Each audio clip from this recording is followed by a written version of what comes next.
Hi, my name is Catalina Cabrera. I am a clinical assistant professor of food animal reproduction and medicine at the College of Veterinary Medicine, University of Florida.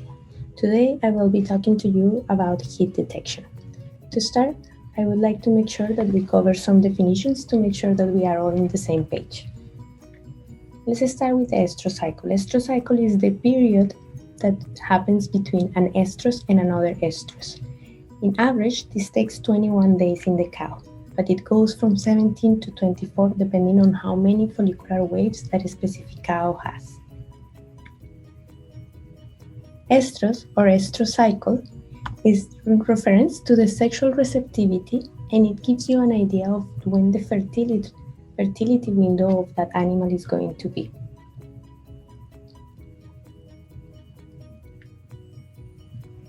The length of the heat also varies depending on the animal and on the cycle, but it averages about 10 to 12 hours. Some animals might have a heat that is less than 12 hours, and this is going to be important when we discuss heat detection and the time that we're going to have to spend to make sure that we see the heat in those cows. Heat activity, so the period during which they are showing the heat, is graded from 6 p.m. to 6 a.m. And this is also important when we talk about heat detection because these are usually the hours that we are not looking at our animals. Finally, but very important, we are going to define ovulation. Ovulation is the moment where the egg or the ovum that is going to ideally get fertilized is going to be released for fertilization. Usually, ovulation occurs 24 hours after the beginning of the heat, and that's how heat is a reference for when this animal is going to be ovulating. In this graph, I just want to give you an idea of what is happening in the cow. So between estrus and estrus, as we can see in this graph, there are about 20 days. So after the ovulation of the previous estrus, some follicles which contain the egg that is going to be fertilized in the future are going to start growing. A lot of these follicles are not going to make it and they are going to regress. This is what we call a follicular wave. Some cows have 2, 3, or up to 4 follicular waves, and that's what determines the length of their estrous cycle. Regardless of that, eventually, one of these follicular waves is going to grow a follicle that is going to become dominant. That follicle is going to continue to grow. And here it's important to highlight that these follicles produce and release estrogen. So when we look at the level of estrogen that these cows have, we are going to see that the estrogens are going to decline after ovulation and are going to increase as those follicles grow. These estrogens are going to continue to grow rapidly when this follicle is growing, and at some point the level of estrogen is going to create all of those signs that we are talking about when we refer to estrus. So all the things that we see in changes of behavior and physical changes in the cow are the result of the estrogen that is circulating, product of this follicle. The important thing here also to note is that estrogen itself is also in charge of inducing the ovulation. So when it reaches the level to induce the release of another hormone, it's going to decline, but that hormone is going to be released and ovulation is going to happen. So as we have said before, from the moment to estrus to ovulation, there are about 24 hours. So why is it heat important? Because it indicates us when ovulation is about to happen. And this is our point of reference to decide when we want to inseminate. It's important also because we want to avoid that we inseminate this cow too early. If we inseminate the cow too early, at the time that the ovum arrives to the fertilization site, the sperm might be out of energy or dead. The same thing could happen if we inseminate too late, in which case the ovum or egg will be waiting in the fertilization site, and if this sperm does not arrive on time, the egg is going to start to age and die, and this is going to obviously affect our fertilization. Some important keys to understand is that we need to know and learn how to recognize the signs of heat. There are going to be several signs of heat that we are going to discuss, and it's important to understand their meaning and how they associate with ovulation. To have a successful heat detection, we need to make sure that whatever method we are using to detect it, we are checking all the animals, that we spend enough time to detect the heat to make sure that we have seen those animals expressing their heat if it's present. We have to, for that purpose, detect heat at least twice a day, because as we mentioned before, the heat can last even less than 10 hours.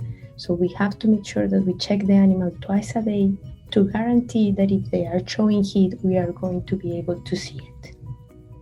And another important thing that we cannot stress enough is that having good identification is going to be very important, because once you see a cow in heat, you want to make sure that you are able to identify that cow. So either a big tag with a good number that you can see from certain distance, or even a branding will be a good way to know which is the cow that is allowing to be mounted and that is in heat.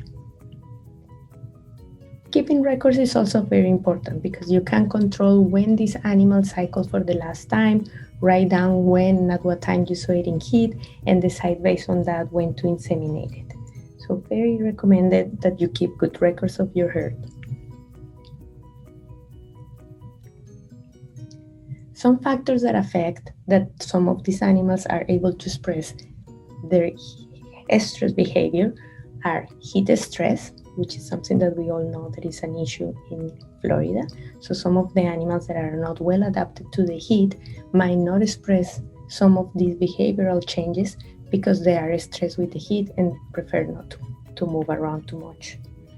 Animals in low body condition score or in a negative energy balance might not have enough energy to decide to mount or allow other animals to be mounting here. When you are stressing the animals while you're handling, when you are like running behind them with horses and screaming at them and putting them in a small corral with a lot of noise and shade and things, they might also be stressed and not showing their signs of heat. So this is also something that we have to consider when we are heat detecting. Is try to observe the animals from a distance and not altering them too much so that they can freely show their signs of heat. These ones are some that might not affect as much beef cattle as they do dairy cattle, but bad flooring, in particular if you have a pen that is too muddy or an area that is flooded, might also slow the expression of heat in some of the animals. And overcrowding will also affect the intention of some of these animals to express heat. So these are all things that are important to consider. We're going to discuss some of the different signs. Some of them are physical signs, some of them are behavioral signs. One of the big ones is the presence of a clear mucus in the vulva. This is a sign that the heat is about to happen or is currently happening. And sometimes even you can see it after the heat has passed. So this is something to consider when you are using this as a method for heat detection. It's not very accurate in relation to when these animals started their heat. Some animals will have frequent urination while they are in heat. They might present vulvar edema or some redness in the vulva or the vagina. These are all signs that can give you a clue about possible heat. Other thing that can give you an idea is the presence of sores on the base of the tail or in the rump, indicating that that animal has been mounted multiple times. And that will be true for the loss of hair in that area of the tail and rump.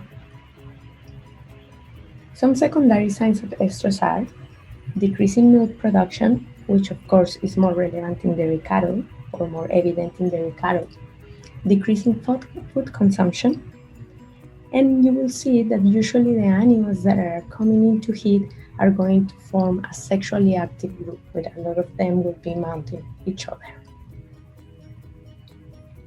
This is a good video to see some of the behavior that we have talking about. These animals seems like several of them are in heat or coming into heat, so they are all together. And they are also showing you some of the other characteristics of animals in heat. They have increased their activity, they walk more, a lot of times they walk the fence line looking for a mate. They are more interactive among them, and even with humans sometimes you can identify it. They will have other kind of behavior where they will be licking each other, sometimes in the perineal area, but sometimes they are just sniffing each other at different parts of their body, and this might indicate that that animal is coming in to heat. Another characteristic feature of animals that are coming into heat or that are being smelled by other animals is that they will do what is called the Flehmen posture or Flehmen reflex, which is where they lift their upper lip, and it's an indication of their intention to smell more of those pheromones. So this is also something that you will consider as part potentially of a heat, but none of these ones in its own will give you a clear answer. So if you are doing a visual heat detection, what we truly consider as a guide for deciding that an animal is in heat is their mounting behavior. And it's important to highlight that the mounting behavior that we are talking about when we talk about this cow is in heat is the one from the one that is allowing another cow to mount her for more than 3 seconds. So in this particular case, the cow that is in heat is this one that is in the bottom, not the one that is mounting. We will see later on in this presentation that this cow that is mounting might be coming into heat or might be coming out of heat. But for the purpose of narrowing the time where a cow is in heat, we will consider this cow in the bottom in heat and not the one that is mounting. Here I have an example.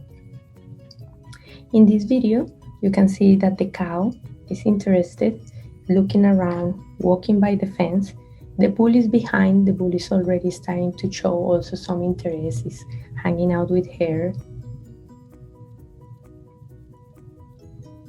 But eventually, the bull, although interested, is not truly mounting the cow.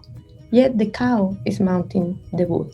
So this cow is showing interest. She might be coming into heat, but clearly the bull is not mounting her in this moment, maybe indicating that she's not yet in heat. Here we have a couple of other examples. We have cow 65.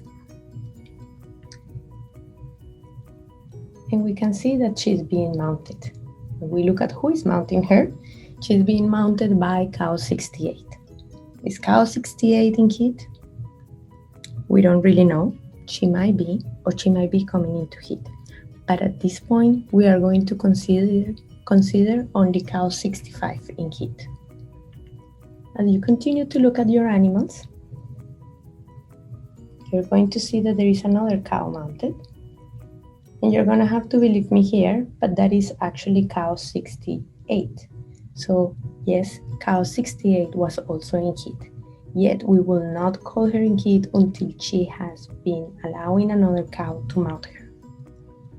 And this is a little bit of the theory behind of all of this that I am telling you and that I am insisting on.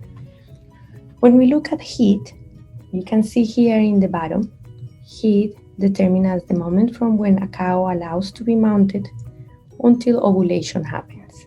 So you see that this event happens very close in this period. When we look at the mounting activity, and by mounting activity, I mean cows mounting other cows, letting other cows mount them, this can happen some days before and up to some days after in relation with that estrus and that ovulation. So it serves as a guide, but it's not determining when that animal is in heat. We also talk about these animals being less interested in eating, but you can see also that extent before and after the actual ovulation. So we cannot use it on its own to determine that a cow is in heat or when that cow is in heat. Mucus discharge, which we talked about it earlier as well. As you can see, it starts maybe a little bit more watery at the beginning, then it becomes very streaming, and eventually it becomes bloody. But it's also a period of time that is longer than what we expect to be able to narrow to determine when a cow should be inseminated. So in its own, should not be one of our guides to determining when to breed the cow.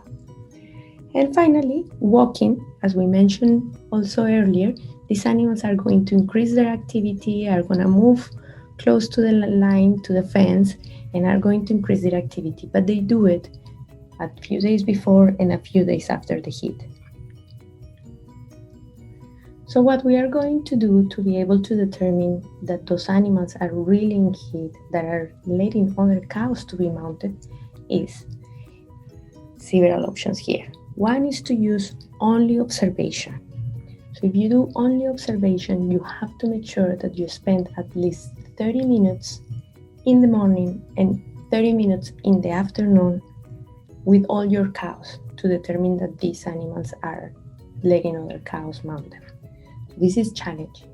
And because of that, there has been the development of several methods that are going to aid you to identify that moment when the cows are allowing others to mount them. One of them is the use of chalk in the tail of the base. So as you can see in this diagram, you will put chalk in all the top of your cow's tail, and then you will still have to evaluate them morning and afternoon to determine when they came into heat. And you will see that those cows that have that paint removed or it has been sprayed to a bigger part of the rump might have allowed other cows to mount them. And so this would be considered an animal that is in heat. You could also use the chin ball, although it's not that commonly used anymore.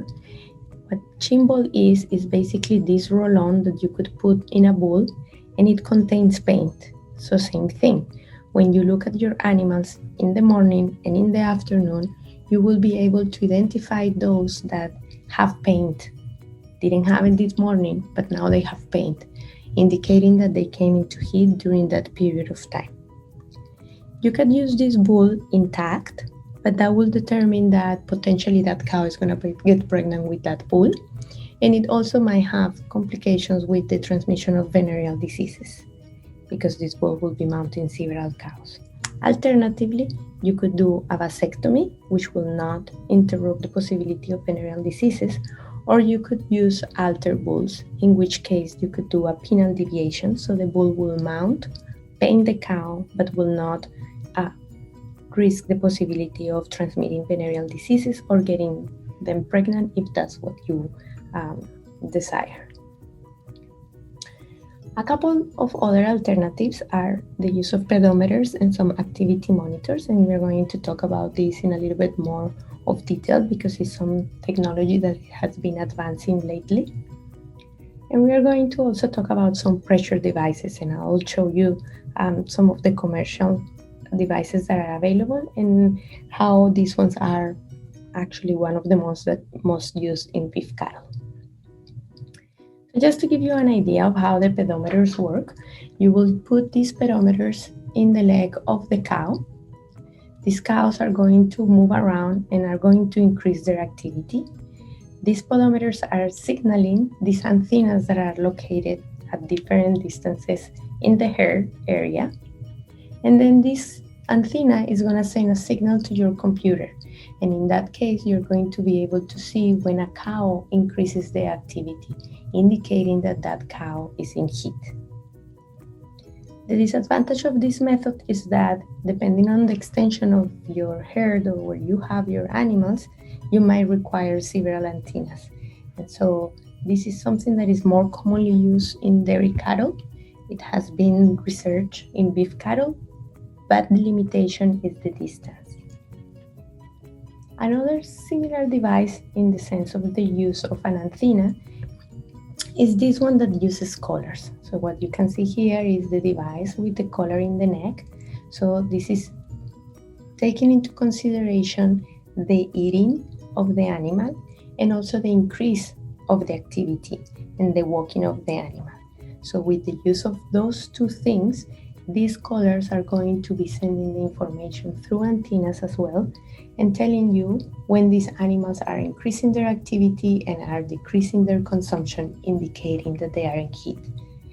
This has been advanced quite a bit. So at this point now you can have in your comfort of your cell phone something that it will be indicating you which cows are in heat and when is the proper time to inseminate them.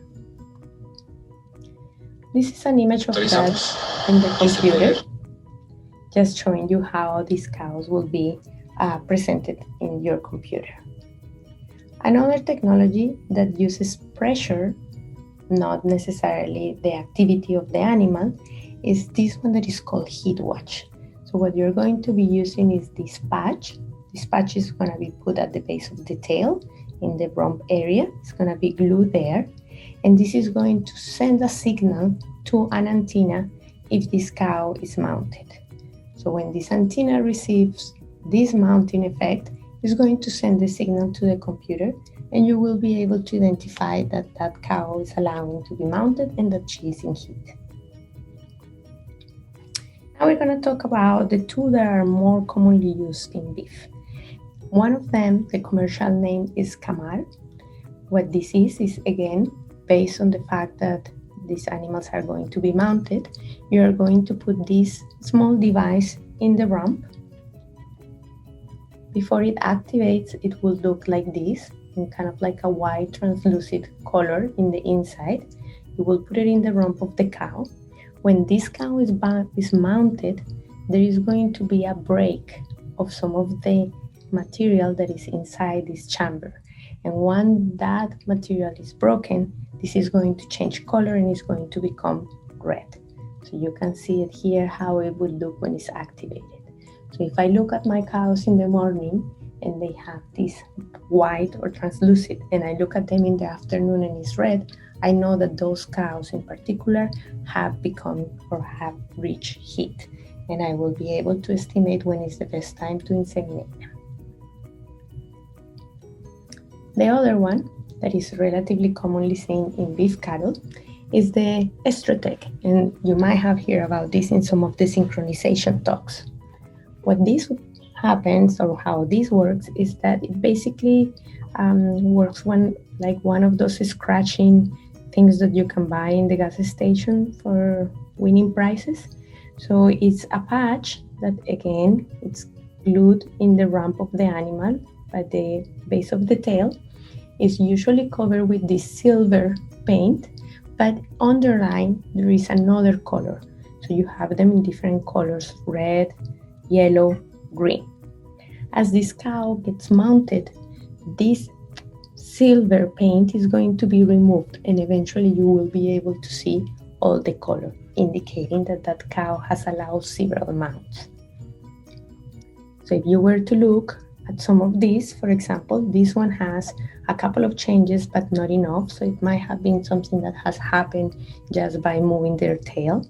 In this particular case, it could have been an animal that mounted her, but she removed herself because she's not in heat.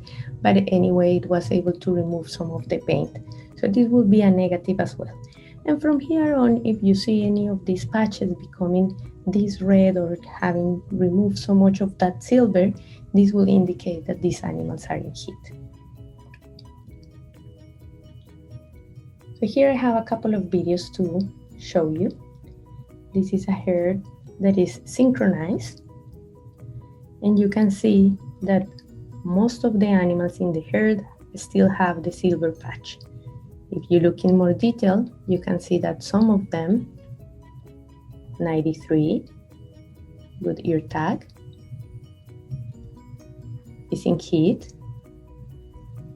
And we have another cow here that also has been removed from the silver paint. So at this point, we know that these two cows have allowed to be mounted, and we know that we can inseminate them 12 hours after that. This is another example. So this is a herd that has been synchronized for a time AI protocol. This producer in particular has handpicked all the animals that have come into heat before, as shown by the estrous map. He has bred them all, and now these cows are waiting to be time AI in this moment in the corral. You can see all of them have the patches exposed. So a very successful synchronization protocol. One last thing to discuss, but very important, is when do we breed in relation with this heat.